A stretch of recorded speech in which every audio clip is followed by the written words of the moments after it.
ආනයනකරුන්ගේ සංගමේ සභාපති ඉන්දික සම්පත් මෙරෙන්චිගේ රජය මගින් පළවෙනි වර්ෂයේ ඉදිරිපත් කරන අයවැය උන්ගේ ප්‍රතිපත්තියත් එක්ක ඉතින් අයවැය මම හිතන්නේ වාහන සඳහා කිසිම වෙනසකට භාජනය කෙරුවේ නැහැ. ජනාධිපතිතුමා පොරොන්දු පරිදි වාහනවල බඩු ගොඩක් ගන්න. ඒ නිසා මේ ආයේ බඩු වැඩි කළ නොකළ යුතුයි කියන මට ඉඳලා එතුමා ඒ දේම මේ ඉස්ස කෙරුවා.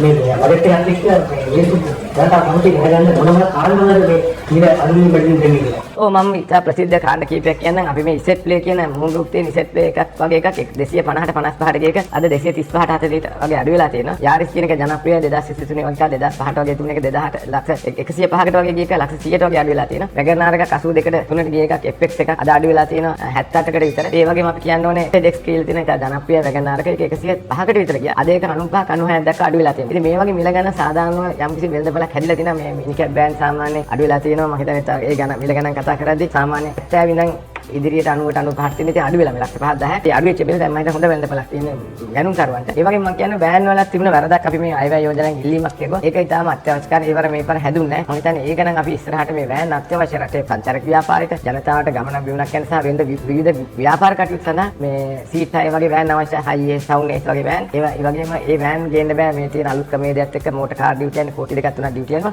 ඒක වෙනස් වෙන්න ඕනේ. ඒක මම දන්නේ දේගොම වගේ මේක ඉදිරිපත් කළා තියෙනවා දලමත්යන්සේ ඒක කළමනාකරණය කළා කරන්න මම හිතුවා මේ පාර ආවෙන් ඒක හදයි කියලා. ඉතින් මේ පාර උන්නේ මට ඒ වගේ අඩුපාඩු ටිකක් තියෙන මේ පාර ආවෙන් හදිච්ච නැති විය යුතු බදු වෙනසක් නෙමේ විය යුතු කළමනාකරණය කිය යුතු. ඒ වගේ දේවල් ඉස්සරහට වෙයි කියන එක මම හිතනවා. 115ක් පටන් ගන්නවා කියලා ඒක නේද ඒක මම හිතන්නේ අපි නීති කරුණු පෙන්වනවා අපි අලුතෙන් ආපු දලැමැතිතුමාට එතුමා හොඳට මේක අවබෝධ කරගත්තා. මොකද මේ 115 කියන එක අමතර දෙයක් නෙමෙයි. ඒක දීලා තිබුණේ මැනුෆැක්චරර් කියන නිෂ්පාදනයෙන් පස්සේ අපි ගන්නවනේ වෙළඳපොළ වටිනාකම් පාවිච්චි කරපුවානේ ඒ රට සාමාන්‍ය වෙළඳපොළේ තියෙන මිල තමයි වෙබ් අඩ බිලින් ගන්න ඕනේ. ඒ ගද්දි ඒ ඩීලර් කියන්නේ නියෝජිතයාගේ ලාභය තියෙන ලාභය අයින් කළා තමයි ගන්න. ඉතින් මේක බ්‍රෑන්ඩ් වාහනයක් ආනයනකරුවන්ගේ වැරදි මතයක් අපිව පල්ලෙහාට දාන්න ඕන වෙළඳ ඒකාධිකාරීත්වයක් ගන්න. ඔවුන් මේ ඒගොල්ලෝ විදේශ තානාපති කාර්යාලය එතට විදේශ සම්බන්ධකම් ඒ වගේම තමයි රජය පාවිච්චි කරලා මේ වගේ අනිත් දේවල් මේ බ්‍රෑන්ඩ් වාහනයක් කරන ඔවුන් ඇත්තටම මේ රටේ අපිත් එක්ක ගතද්දි වැරදි වැඩ කරන්නේ ඔවුන්. මම දැන් රජය එක තේරුම් ගන්න ඉවරයි. අපි අහිංසක අපිට තලලා පෙළලා ලොකු මිනිස්සුන්ට මේ බ්‍රෑන්ඩ් වාහන ආනයනකරුවා දැන් තමයි ඔයගොල්ලෝ මේ දැන් රජය තේරුම් ගන්න තියෙන්නේ කවුද හොරු කියන එක. ඇත්තටම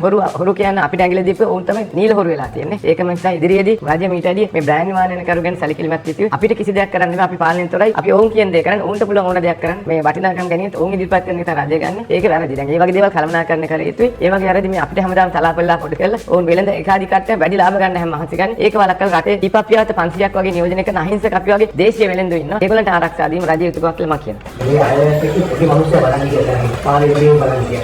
ඒ මිනිස්සුන්ට වැටෙනාරේ පොඩි වාහනයක් ගන්න මේකෙන් පාස් කොහොමද ඒක පොඩ්ඩක් තේරෙන්නේ. අපිට ප්‍රශ්නේ තියෙන්නේ අලුතෙන් වාහනයක් ගන්න කෙනෙක්ට ගන්න බෑ. ටිකක් අමාරුයි.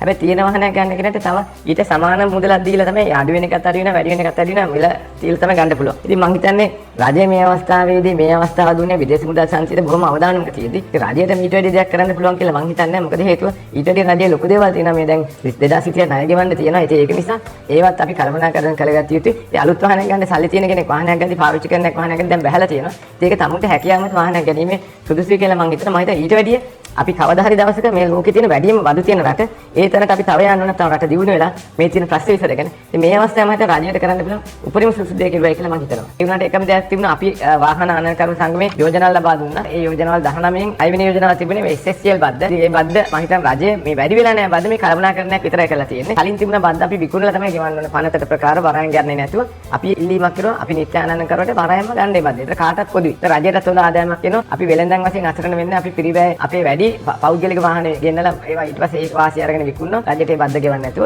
වෙළඳාම් කටයුතු කරනවා. ඉතින් ඒකේ වැරද්ද නිවැරදි කියලා මට ජනාධිපති ඒ ආකාරයෙන් ප්‍රකාශයක් කෙරුවා. ඒ වගේම ස්විශේෂය කීයේ තිබුණේ නොවැම්බර් 7 වෙනිදා මේ ඉදිරිපත් කළා මේ මහ බැංකුවෙන් වාහන සඳහා ලබා දෙන ණය ප්‍රතිශතයෙන් නැවතත් ඒක වෙනස් කිරීමට වාදනය කෙරුවා. ඒක මෝටර් කාර් වලට 60% කරපු එක නැවත ඒක 50% දක්වා අඩු කරලා තියෙනවා. මේක ගන්න තියෙන්නේ අපි පාවිච්චි කරපු වාහන ආනයනය කරන හැටියට ඒක ගන්න තියෙන්නේ ආනයනික වටිනාකම. රේඩියෝ සටහන් කරේ තියෙන වටිනාකම සහ බද්ද එකතු කරලා එන එකෙන් පරිමේ ගන්න එන්න පුළුවන් 50%යි. ඒක 60 50% කරලා තියෙනවා. ඒ වගේම තමයි එහෙම නැත්නම් වෙළෙන්දෙක් විසින් ලබා දෙන ඉන්වොයිස් පත්‍රයට ප්‍රකාරව ඒක 60% දුන්නේ 50 කරලා තියෙනවා. මෙතෙන් තස් විශේෂතා තියෙන වෙළඳ වාහන සඳහා තව රජයේ 80%ක් තිබිච්ච එක 90 දක්වා වැඩි කරලා තියෙනවා. ඒ ප්‍රතිශතය. ඒ වගේම තමයි ත්‍රිවිල් සඳහා 50% දුන්න එක වැඩි කරපු එක නැවත 25% දක්වා රජය අඩු කරලා තියෙනවා. ඒ වගේම තමයි එතනින් එහාට ලයිට් ට්‍රක් සඳහා ඒ බද්ද වෙනසකට භාජනය කරලා තියෙනවා 90%ක්. ඒ කියන්නේ 80%ක් තිබිච්ච එක 90%ක්. එතන පාවිච්චි කරපු වාහන සඳහා 70% තිබුණ එක ඒ විදිහටම තියෙනවා. එතකොට ඉලෙක්ට්‍රික් වාහන සඳහා විශේෂ රජය කරලා තියෙනවා. නැවතත් හැම එකකටම ට්‍රීවිල් එකක්ද බස් එකක්ද ලොරියක්ද කාර් එකක්ද හැම එකටම 50ක් දෙන්න මේ 90ක් දෙන්න තීරණය කළා තියෙනවා. ඒ වගේම තමයි හයිබ්‍රිඩ් මෝටර්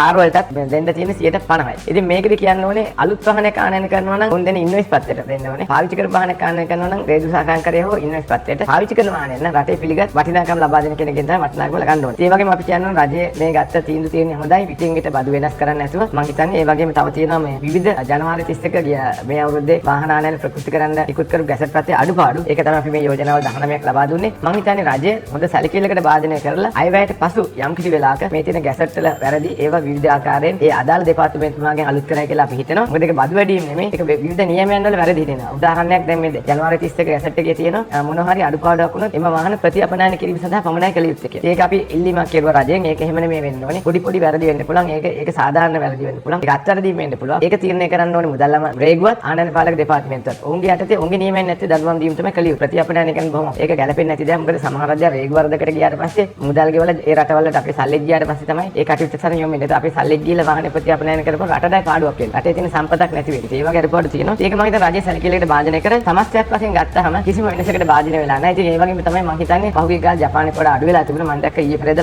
මේ ආරංචිය ගිය නිසා ජපානයේ පෙළ පොලේ පොඩ්ඩක් වැඩි වෙලා තිබුණා මේ වාහන මිල ගණන්. ඉතින් මම හිතන්නේ නැවතත් වාහනයක් ගන්නවා නම් ඉන්නවා නම් කෙනෙක්ට තමගේ වාහනයක් මාරු කරලා හොඳම අවස්ථාව. මොකද හේතුව මේ තියෙන වෙළඳ පොලේ තියෙන මිල ඉතාලම දැන් මොකද අර අනිසි මිලක් තිබිච්ච එක සාධාරණ තැනකට වෙලා. දැන් තමයි නිසි මිලකට වාහන එම්මිල ගණන් බදුත් එක්ක රටේ වෙළඳ පොලේ ලබා ගැනීමේ හැකියාවම තියෙන. ඒ නිසා වාහනයක් ගන්නවා නම් මේක තමයි හොඳම අවස්ථාව. දැන් ආයේ සාමාන්‍ය තත්ත්වයට අනිසි වෙළඳ පොලෙන් මිදිලා සාමාන්‍ය තත්ත්වයට වෙළඳ පොල ඇවිල්ලා තියෙනවා. ඉතින් මම හිතන රජයටත් මම ස්තුතිවන්ත වෙනවා.